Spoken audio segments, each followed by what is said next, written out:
Hey, I'm out in the garden January 16th, 2026, and it's very mild. It's beautiful out here, as you can tell by the sky. Look at that. Isn't that gorgeous? Anyway, I wanted to come out here and show you. Sorry, my voice. We've been under the weather around here since Christmas, but on the mend. Anyway, I wanted to come out in the garden and show you everything that's popping up in terms of wild edibles. We don't have to wait till spring to get fresh greens.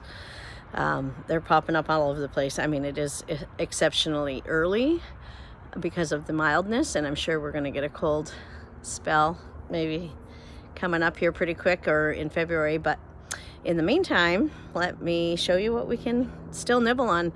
We're at that that in-between phase where we can't quite grow vegetables, although we're itching to. I'm getting my potting soil and everything set up. But, we can't grow vegetables yet. And we can't really harvest anything left in the garden, although some people still are. I mean, my calendulas are still green. I think there's some things that are just going to carry over. But anyway, I'm going to show you the Gap food that you can nibble on that's growing probably right in your own very backyard.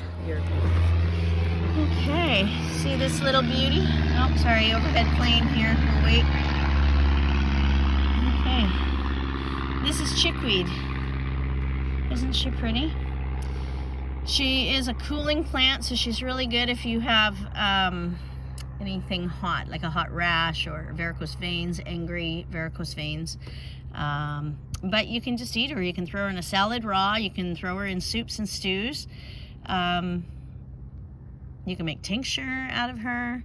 I really do believe she's one of those fresh vegetables that you can eat fresh and help clear out the stagnant winter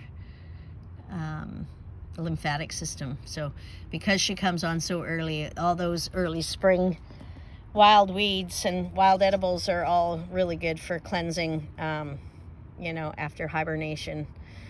Although we don't hibernate, we do still hunker down and we don't move as much, and we're all a little bit more sedentary in the wintertime. So chickweed's one of them.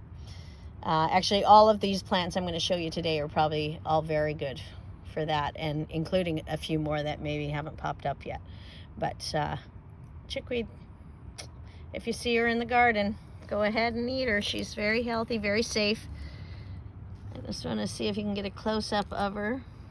There are some hairy versions, but the true chickweed is not really hairy. I don't know if you can see the tiny little hairs, just very small around the neck there and the stem, almost like a little peach fuzz. But this is how you can tell the difference. There's this one, and then there's the, I think it's mouse ear chickweed, which is what I've got going on over here. You can see the difference. The leaves are a little bit bigger, and it's much hairier. Both are edible. The chickweed is better, more tender. The hairy mouse ear is good for cooling and stuff. So topically, it's great. I mean, you can eat it too. It's not going to harm you, but it might be more fibrous, and hairy leaves are not always the best texture. But yeah, so that's hairy mouse ear and chickweed. Yeah, and there's the signature, the little star flower. She's so pretty. Here's a small little hairy bittercress. This is another one. This is a member of the mustard family. And again, it grows in that basal rosette, starts in the center and works its way out sort of all the way around. And the leaves are pretty distinctive. They're rounded on the ends here, but they're staggered, almost like a fern, but with rounded edges. Anyway, this is really good. This tastes a little bit like pepper. There's a peppery element. I guess a mustard, right? A mustard flavor. Delicious on sandwiches, delicious in salads. Definitely throw this in your soups and stews. Yeah. You definitely just come out and nibble on it like I just did. Wow, that was really, just that tiny little leaf was really, really, really strong and yummy. I'll find some more of that. She's just a baby, but There's some really big ones. You can see her leaves are also opposite each other. They grow opposite each other. I don't know why they call her hairy. I guess I don't ever really. I guess when you look at the leaf right there, you can see tiny little hairs. They're really almost insignificant. But it tastes like cress. It tastes like a watercress or a mustard. Really tasty. Delicious on sandwiches. Really nice. You can saute it up real quick. Just a quick saute. You can eat it raw in salads. Yeah, this is one of my favorite spring. Actually, I eat this one all year round. These are all really, really hardy plants. And here on Vancouver Island, this one grows constantly. Even in the depths of winter, I can probably find some of this. So yeah, this is a good one.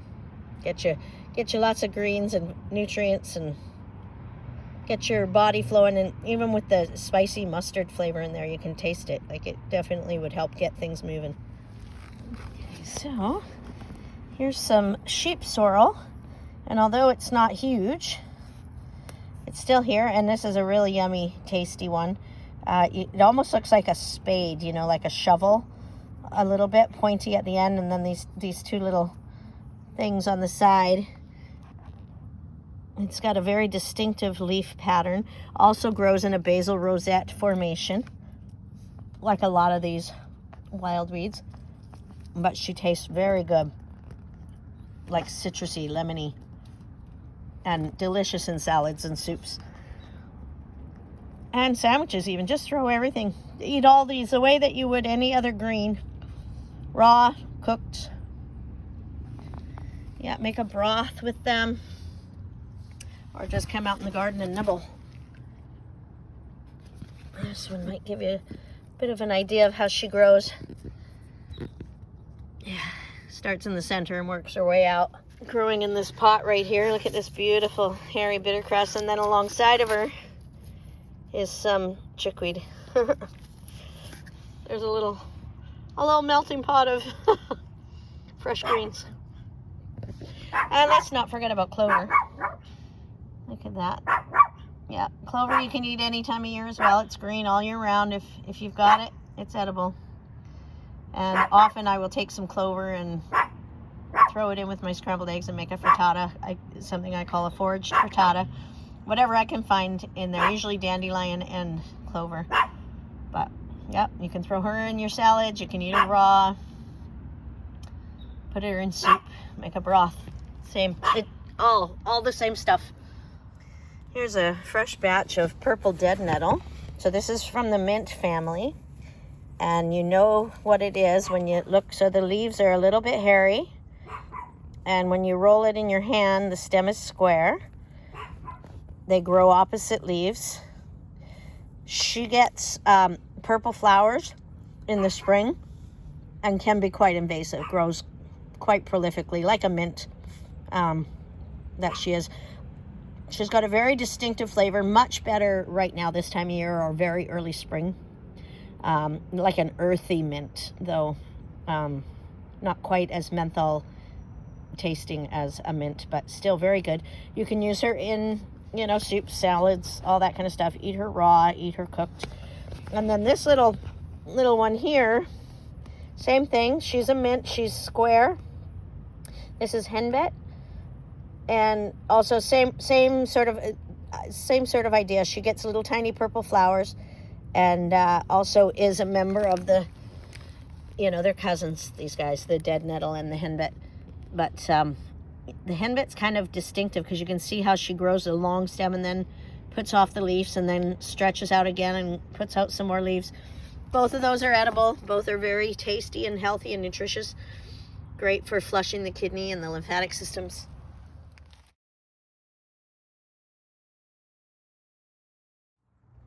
Okay, let's not forget about the beautiful, healthy dandelion. This is so good for your liver, your kidneys. If you have any skin problems, you can get this in your body and it'll help clear up your skin. You know, it's the traditional dandelion. You see the sharp teeth. Dentilion is what she's named for. Also grows in a basil rosette. But this is a perfect time of year right now. These are so tender and so good. Love them. They are bitter, but they're really good, and they're very needed at this time of year.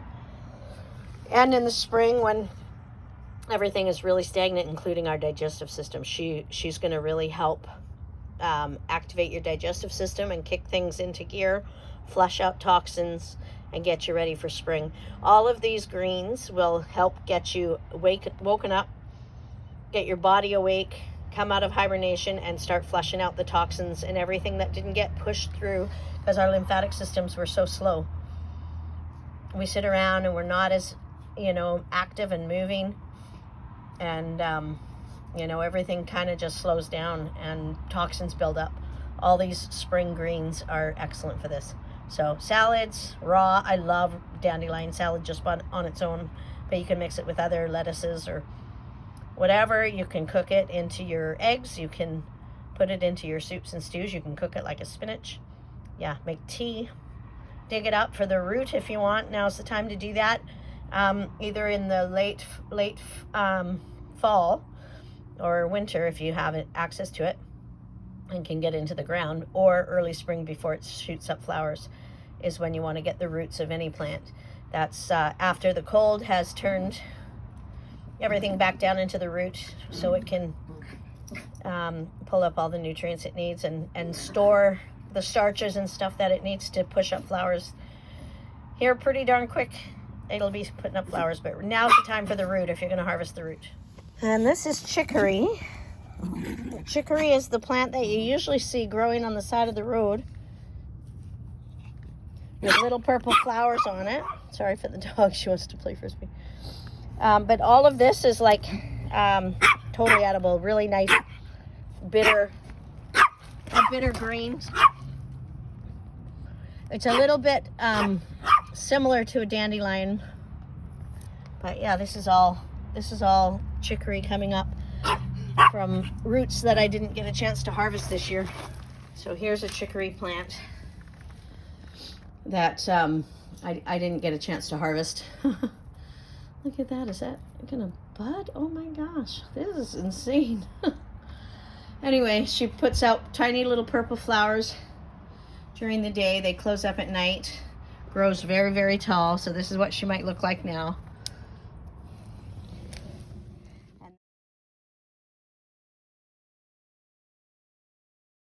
These leaves here down at the end, they look like a very smooth, rounded, sort of just a very slightly spiky outside edge leaf, but they look like a very smooth dandelion, and they taste like it too. Even the feverfew, look at that. That's a feverfew flower. She actually has, that's crazy. Yeah, they haven't died off either. So feverfew is a really good preventative migraine medicine.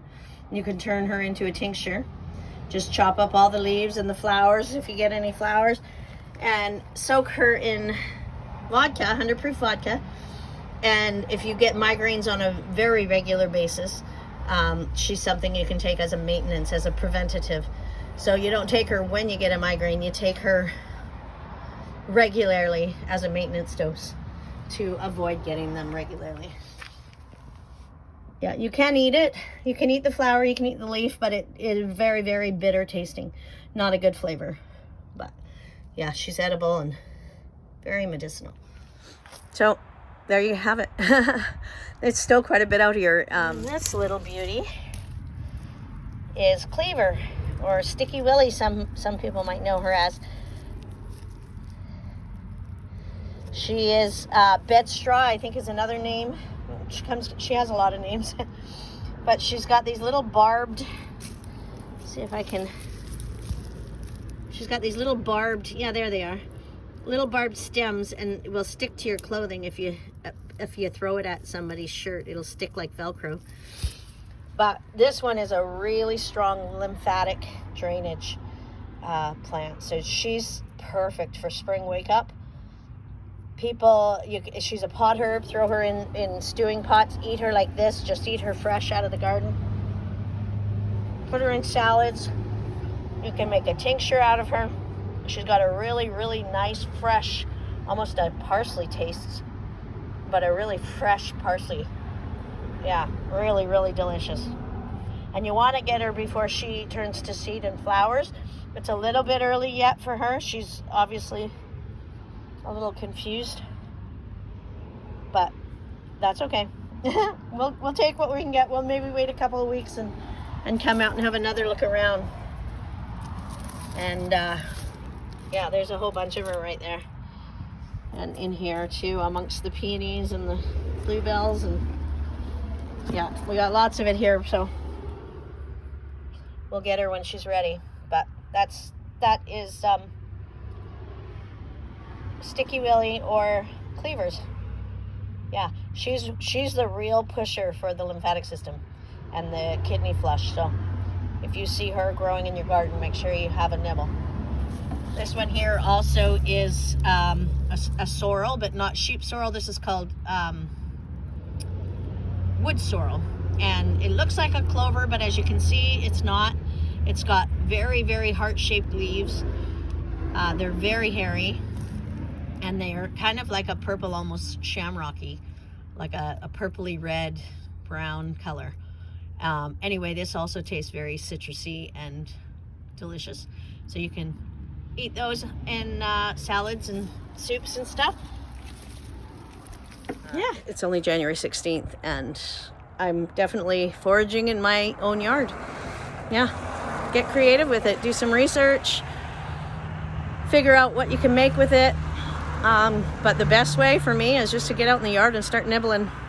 Make a nice fresh salad, or throw it all in your soup pot and make a nice early spring broth and just start sipping on it. Flush out that body. Let's get our lymphatic system flowing. Let's wake up all of our systems. Early foraging in the garden.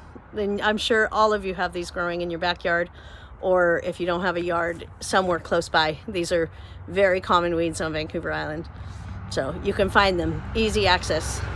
I encourage you all to get out there and start foraging. So I've just come in, and when I was showing you the cleavers, I had kneeled down in the garden, and I just want to show you, these are the seed heads of the cleavers, little burrs. And I'm sure if you have pets, dogs, or livestock or something like that, you've found these little burrs attached to them, and you can see they're totally stuck to my leg. Yeah, they're like little stuck pieces of seed. So you can see the little barbed wire. So yeah, I'll be picking all these off. But maybe it's already released its seeds. It's just the shell now, but yeah. That was a good one. I didn't even notice those to show you, so a little bonus.